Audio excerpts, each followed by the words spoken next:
Hello and welcome to Wake Up America. The news cycle in the United States seems to slip seamlessly from one crisis to another.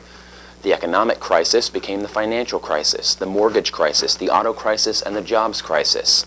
The real problem is that after being played out in major media, each crisis falls to the back burner, often well before it is actually resolved.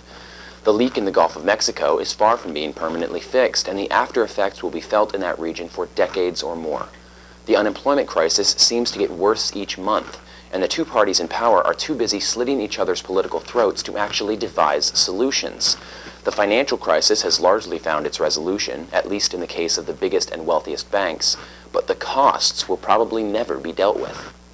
Major companies are now turning huge profits. Banks are raking in earnings, and Wall Street is rallying. The rest of the economy is still falling apart. For them, the crisis did not end just because the news stopped reporting it.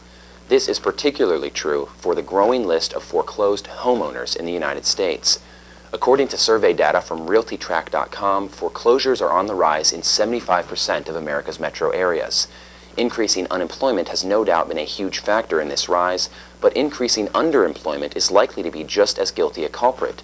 During the financial boom years of the Bush administration, banks got cheap money on loan from the Fed and used it to convince the American public that the thing they needed in this life more than anything else was a cookie-cutter house in a sprawling, inefficient subdivision.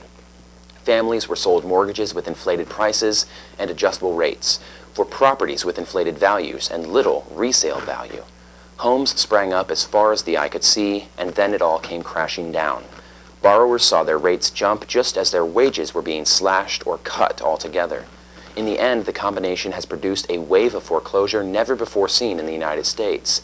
Banks are still turning huge profits. They are back to their old investment tricks and are able to do it thanks to hundreds of billions of dollars from the American people. When a bank succumbs to its own bad bets, weak business model, and malfeasance, there's always a rescue waiting in the wings. When the American people succumb to their own poor financial planning, they are told to figure it out on their own.